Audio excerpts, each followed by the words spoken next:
Hey everyone, welcome back to Metroid Prime Trilogy, or the Metroid Retrospective specifically. Completed Metroid Prime 2 last time, we already completed Metroid Prime, so obviously now we gotta move on to Metroid Prime Hunters. No, Metroid Prime 3 Corruption. Developed by Retro Studios, an awesome super game that was mildly controversial upon its release because of how it felt more like a first-person shooter in the beginning. As far as difficulty is concerned, I think Hyper Mode Prime 3 is the most balanced, like difficulty-wise or challenge-wise. Unfortunately, Veteran and Normal Prime 3 is quite easy. Except for like a couple of insta-kills that exist. The insta-kill is specifically something related to corruption, ironically enough. Also, we're gonna get a mostly text intro right here, but don't worry, there's gonna be some 3D graphics. Also, my floor is clean, my crops are thriving, my skin is clear, and actually my floor is not actually clean because it's really sticky because I ate some pancakes over here. And you might think, oh, the syrup's not gonna fall all over the place, but it did. It did. Anyway, life support anomaly detected. If you look carefully, you'll see that it says "vous mourrez," which means you're dying in French. I think there's also some German and binary, if you look carefully. There are a lot of sneak Easter eggs in Metroid Prime 3. There's even commentary from the developers themselves, or producers slash creators. Hell, even Sakamoto gave us something. Also, this person looks familiar. Or I should say creature. It's okay though. All of this was just a dream.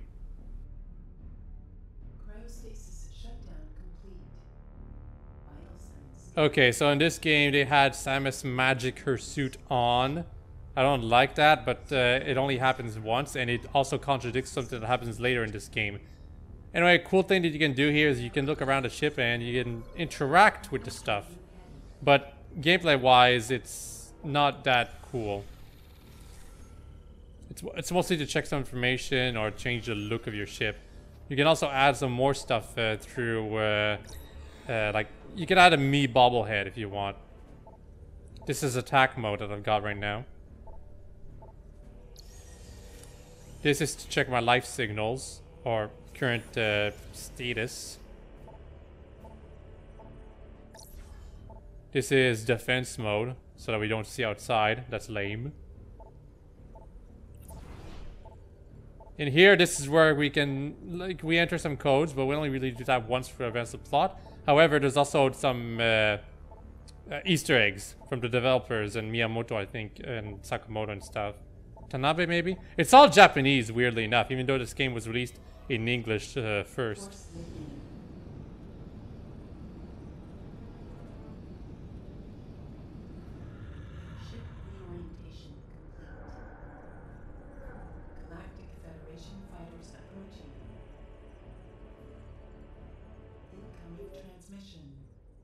Unidentified vessel, please switch to a secure radio frequency and transmit your identity code.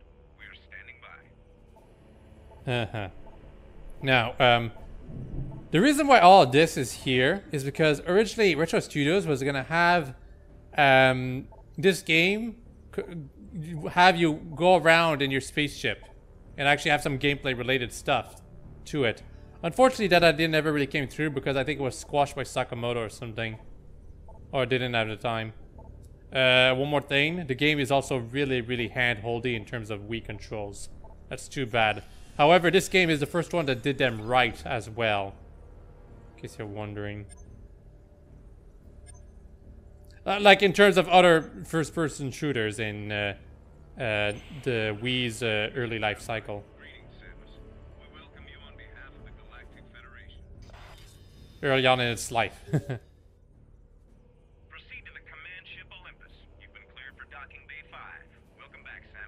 Yeah. Thruster controls, yes, right here. There's nothing on this side.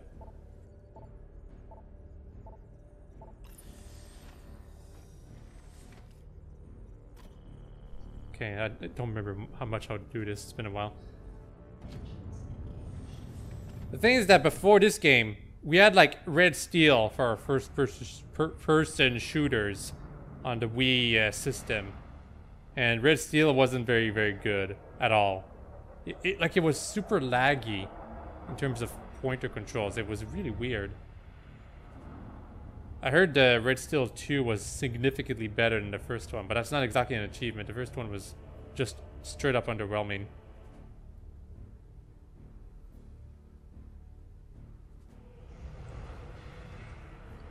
Although that's not too surprising considering all of the hype behind that game. People really, really wanted it to be good, and Ubisoft didn't deliver. Hello, Samus. This is the exact same various suit model from Prime 2, I think. Please calibrate your weapon by shooting these targets. This is your practice at shooting with the pointer controls. You can still lock on if you want. Calibration complete. Samus, welcome to the flagship Olympus. Admiral Dane is waiting for you in the briefing room. I will upload the location to you now. So, voice acting, there's quite a bit of it in this game. Perhaps even more than other AM. But it's not too bad. Largely because Sakamoto wasn't there to direct the voice actors, I think. Oh, and there's this mini game right here that we can do. Basically, you're supposed to hit the thing, then hit it again. It's actually quite a challenging mini game. Wow. Good practice for the pointers controls, I guess. Damn it. Can I get at least 10 points, please?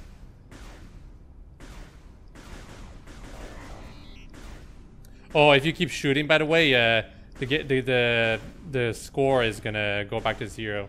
You have to hit it continuously. Okay, I guess my high score is 12. Fair enough. Also, we can scan stuff. I better not forget. I'm gonna scan my ship.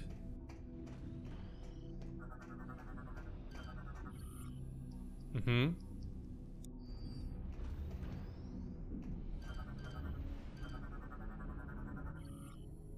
Mm-hmm. Morphology. It's a lot cleaner than the previous games.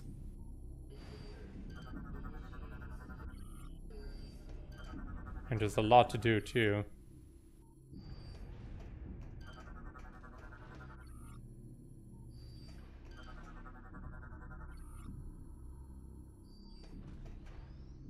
So what is this thing?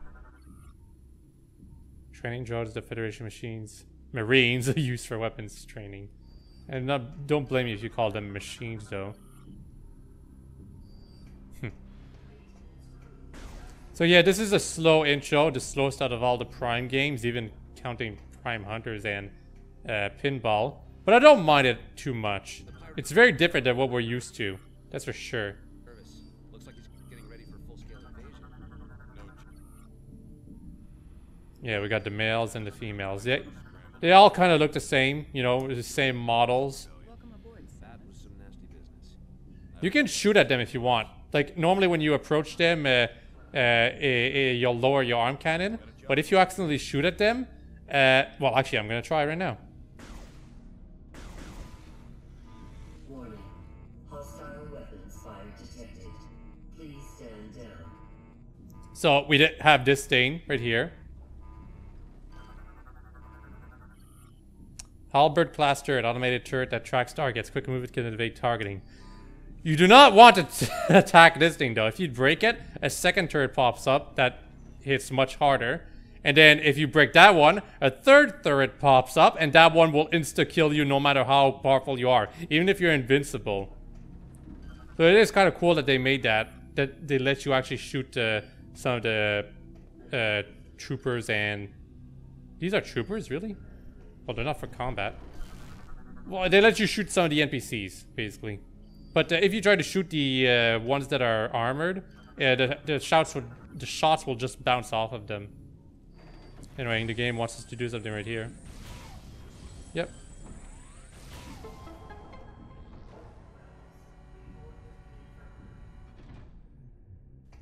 Our first puzzle. Our charge beam training, in fact.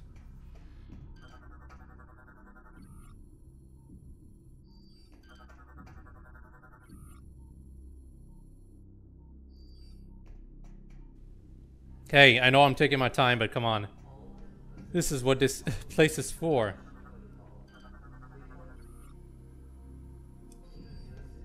I've got to scan that thing right here. What about this?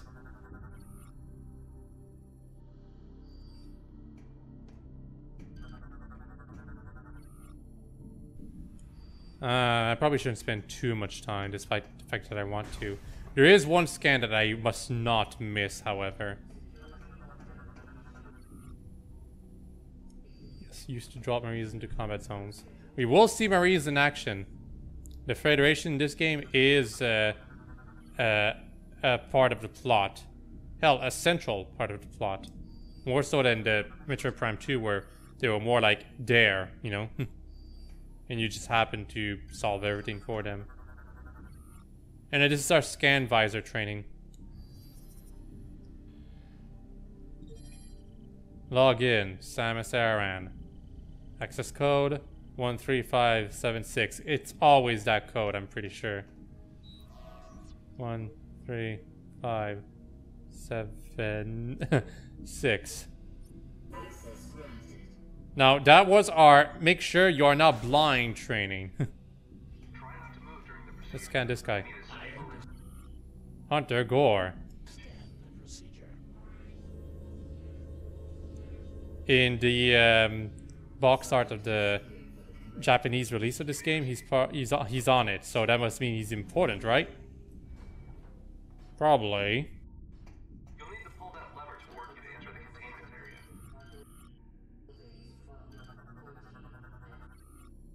Probably shouldn't scan the stuff that they're using with. Anyway, here's the proof that even if you try to shoot these guys, it doesn't do anything. Your shots just bounce off.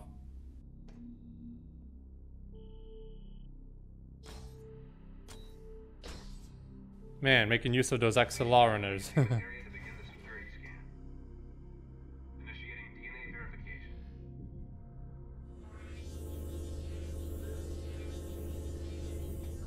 Oh, I mentioned that we have voice acting, but not from Samus. Samus does not talk. Bounty hunter Samus Aran. Like, they stressed that she would not talk, and of course we know what happened after that, because Sakamoto had a second thoughts. I'm pretty sure Sakamoto disliked the direction this game was taking. It's just my personal feeling, and I can't prove it, but there was an interview where he mentioned that he never thought of Samus's character until he saw what they were trying to do with the Prime 3. You know, in terms of potential for representing her. So he decided to make Other M and show to the entire world how Samus should be seen as.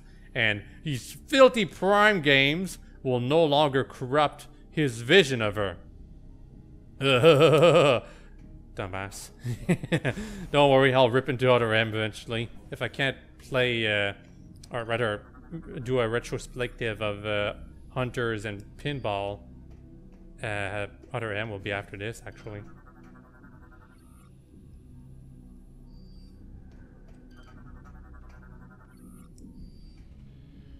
Aren't you Samus Aran? It's an honor to meet you. Thank you. Good to see that you recognize me. You know, considering I saved the world several times, and I worked for the Federation often too, and I did the job exactly as they explained how I should do it. I'm a successful individual.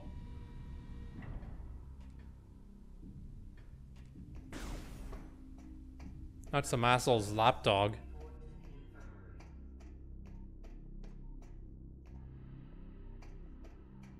Yeah, pay careful attention to how many NPCs are around this area. There are quite a few. Also, sometimes the game will glitch and load two NPCs into the same spot. And that looks a little strange. Very, very strange. It might only be on the original Prime 3 that can happen. Actually, for this game, it's possible they changed the line later in the story, because apparently we can't say damn in T-rated games anymore. Or was this game E+10? No, I'm pretty sure it was T. Admiral Dan has ordered me to remind you that suit maintenance and data backup should be done before the meeting. He means saving. There's a recharge station I do like the way they explained it though. Data maintenance, no, suit maintenance and data backup or something like that. Also more charge beam training. This is a locked door. And this is a big energy, right? Yep, an ultra energy. Save station. I'm pretty sure I'll get 100 items for sure, but I'm not sure if I'll get 100% scans for Prime 3. I like, if I really try, I'm confident I can do it, but if I don't, please don't blame me for it. But I guarantee I'll get 100% items. As I should, considering it's not that hard. The game shows you exactly where the items are if you go into a certain spot on a certain planet. It was very descriptive.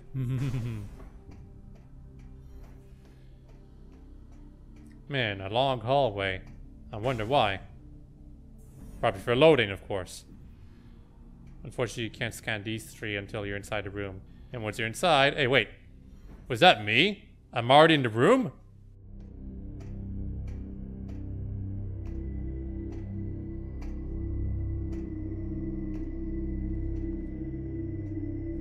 What? Andreda, enough. Looks like everyone's here now. Before I begin the briefing, let me introduce 242, the flagship's Aurora unit. Ah, an organic supercomputer. Fascinating. It's my understanding that the Galactic Federation's core network is comprised of such units. That is correct, Core. And we serve as the network's master control. However, currently the network is down. That seems inefficient. But necessary. You see, 7 days ago, we discovered that all Aurora units were infected with an unknown virus. We were forced to bring the network down. Fortunately, our scientists were quickly able to devise a vaccine. Unit 242 was the first AU to receive the vaccine. We were able to completely purge the virus. Where did this virus come from? We believe the virus is of space pirate origin. 4 months ago, the GFS Valhalla went missing while on a training mission in the Klar Nebula. The ship's logs revealed that they were attacked by a space pirate raiding vessel. What is the logic in disrupting a Federation training mission? They're pirates. How could they resist a prize like that? That never would have happened if I'd been there. Then it's a shame you weren't. The pirates boarded the Valhalla and gained access to the ship's Aurora unit, 313. This is how they were able to hack into the network and plant the virus. Thanks to our security protocols, we were able to shut down the network before the damage from the virus became irreversible. But we're still vulnerable. If the pirates decide to launch a major offensive, we'd be hard-pressed to defend ourselves. We must rid the other AUs of that virus and bring the network back online. That's where you come in. We need you to deliver the vaccine to each of the AUs in this system.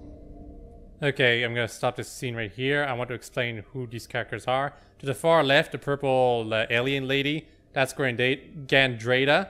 The one beside her is Rundus, and the one beside him is Gore.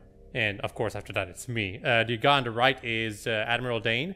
I don't know why, but some people think Admiral Dane has really bad voice acting, or someone did a long time ago. I respected their opinion, but I disagree a lot. I think Rundus is the one with the weird voice, but I still like them. They're all fan favorites to some extent. We'd also like you to investigate the pirates' activity in the area. You need to know what they're up to. Condition red. All personnel to combat-ready stations. Repeat. Condition red. Sir, a space pirate attack fleet has just warped out of some sort of wormhole.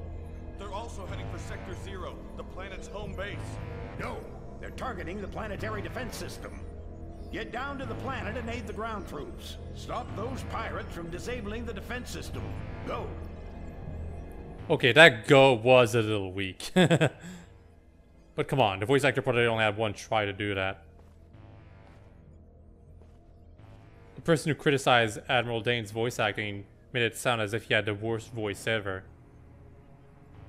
That's where other M will come in, no worries. Anyway, yeah, one of the troopers over here, sometimes there's a second one that doubles up on them, and because of that, it looks really strange.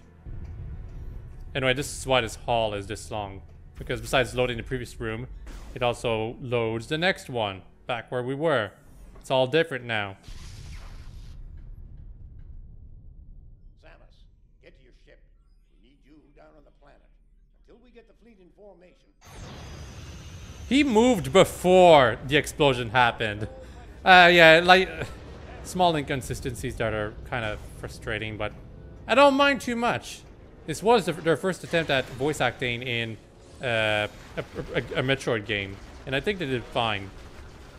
Also, those turrets that would have attacked us if we had fired back at them, they're helping us target the parts right now. We'll have another different design. The explanation, I believe, is that these are different species of pirates, but, you know, still space pirates.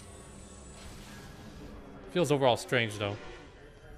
Anyway, we can save some soldiers. And if we want to get an achievement, we must. One more thing. In this game, we do not lose any power-ups. And that's good. Yeah, I saved both of the troopers. Also, look at the interior of this pirate spaceship. Ugh, looks organic. That trooper is stuck by these things. If you let the things destroy the crates, he'll die. I'm fine. Don't worry. There's like, I'll say 16 troopers to save. I think it's still too much, but you know, there's quite a few. Now, this one is probably the first one that will die. Because it's not too obvious what you're supposed to do. There's another one that already died, but you can't save that one. This one, however, to save him, you gotta target this thing. If you approach him, this closes automatically. He gets sucked in, but you don't because you have to survive. Thanks for the help, Samus. The blast doors are down, so it looks like you have to find another way back to your ship. Gotta go back through here. No, we gotta play a game with space pirates.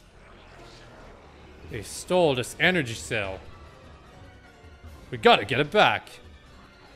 They totally won't have psychic powers when it comes to how they handle that energy cell. Seriously. Anyway, we only need the energy cell. You see what that guy did? He just made it float up and grabbed it. That makes no sense whatsoever. Now look at this. What the hell? I wish I had that kind of technology. But yeah, these pirates aren't very tough. They did like, what, 2 damage per hit on veteran mode? If not veteran mode, then at very least normal mode.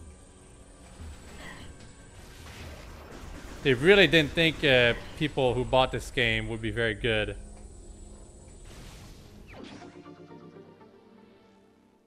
Because, you know, the Wii had a ton of people playing video games again for the first time.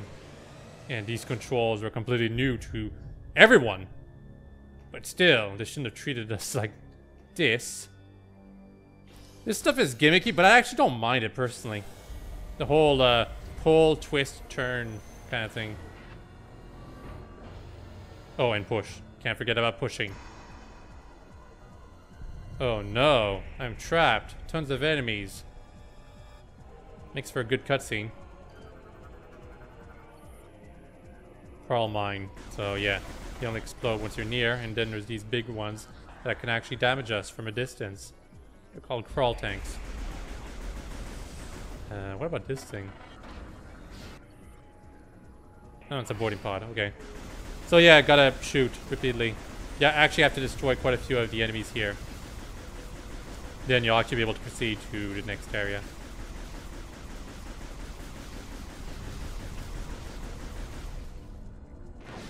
I think it's 50 enemies. Oh, whatever the case. Oh, actually, no. If you look down below, you'll see the crawl tank that's actually moving to where it's gonna appear from. That was Rundus right up there. Used an ice combo. Also, the game only tells you that you need to bomb the thing in front of you once Rundas is done kicking that pirate's ass. Anyway, this is a free energy tank. There's also going to be another one in the future, but I think you can skip that one if you're crafty. But there's a reason you get a free energy tank. This is because one of the later power-ups that you get after the decently long intro requires you to have an extra tank to be able to be used. And because of that new power-up, you'll definitely want to have a lot of energy tanks, because that's how you use it. Anyway, why are we here? Lock has been deactivated. Disposal system on standby. So this is the garbage chute. Disgusting! Let's get out. Oh, wait. Can I identify this? Bomb slot? Yep. Okay, let's get out of here, Samus. Seriously.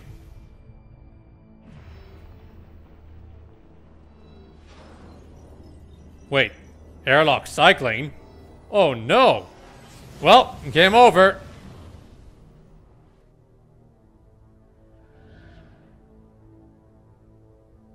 Actually, not quite. For some reason, this is how Samus decides that she's gonna detour around the ship's layout. I don't know why. I have no idea why they thought this was a good idea. But, you know, I guess they thought it looked cooler in concept. Okay, now this shows you that one of the troopers is in distress all the way over there. Also, Kendrada was up there kicking ass. You have to hurry if you want to save that trooper. You have like 2 minutes, I want to say. You have a while, for what it's worth. Also, some pirates up there. Can't do anything here. You need some kind of missile or something like that. An explosive blast, but not the charge beam.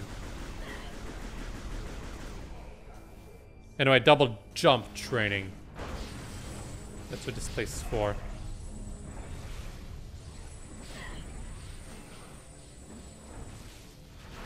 Ow. Yeah, I'm just casually ignoring all of the enemies. They don't deal enough damage to be a threat.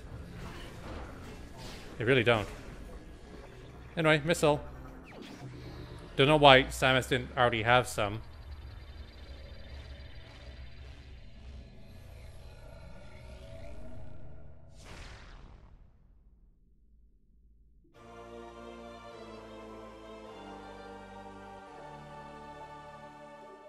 Anyway, let's save that trooper.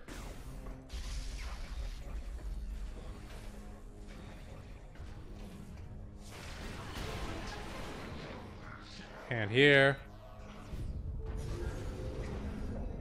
And gotta hit these 4 things.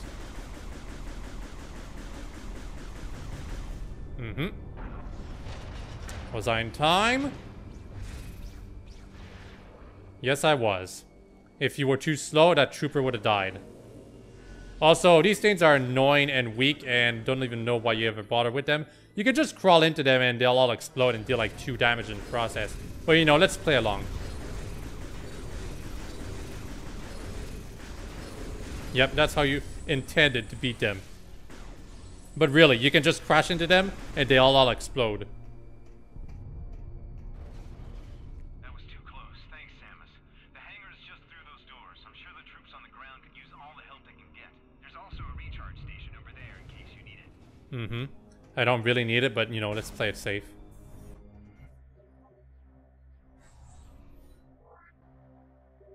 Obviously, the save station is not nearly as cool as the one in Prime 1.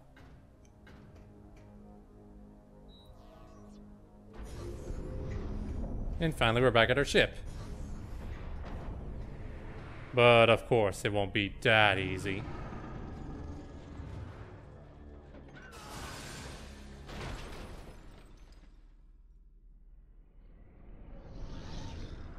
I'm pretty sure I saved all of the troopers I could save, by the way. If I didn't, well, I'm not sure which one I failed to rescue. Or there might be more down on the planet. Anyway, it's a pirate berserker, I think this thing's called. Oh, Berserker Lord. So obviously, shoot at the glowing red spots. This is supposed to be a very easy boss, but you know what? He's not too bad. The Retro Studios really wanted you to feel that you could aim at the opponent in this game. Hence why they created this enemy that has fairly obvious weak spots. Also, shockwave attacks. Expect those very, very often. Also, to deal damage to this enemy, you need to reflect those orbs back to it. But the way I reflected the orbs was way too quick. I should have waited a bit longer. Because if you reflect like 4 orbs back to him, or it, I'm not sure if it's male or female, then it basically dies in one phase. Or one round, if you prefer. But yeah, the damage caused by this boss is way too negligible. For a big, dumb, tough creature, it's not a fitting first boss. But I suppose the Parasite Queen from Prime 1 wasn't very fitting too. But, you know, they can't all be like the Alpha Splinter from Prime 2. Ah, still 2 orbs. But guess what? 2 orbs is enough. Spend so much time just roaring, buddy.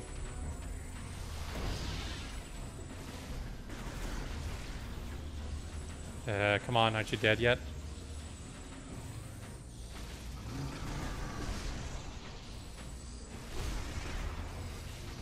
It's got more HP than I remembered.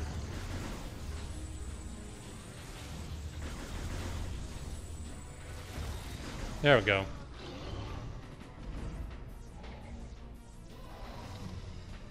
You know what? I do appreciate the alien design this thing has.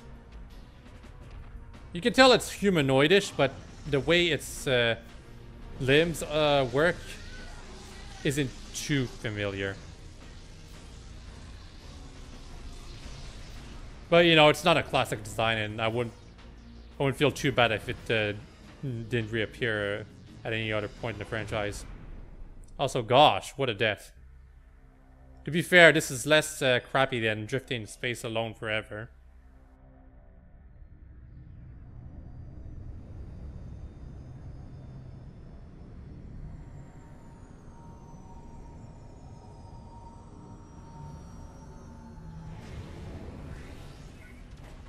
Samus's ship is kind of badass in this game. It does quite a few things. Also, for some reason, we can scan these. Landing beacons. Believe it or not, you need landing beacons for your ship to land in some spots in the game. I didn't really need to save or whatever.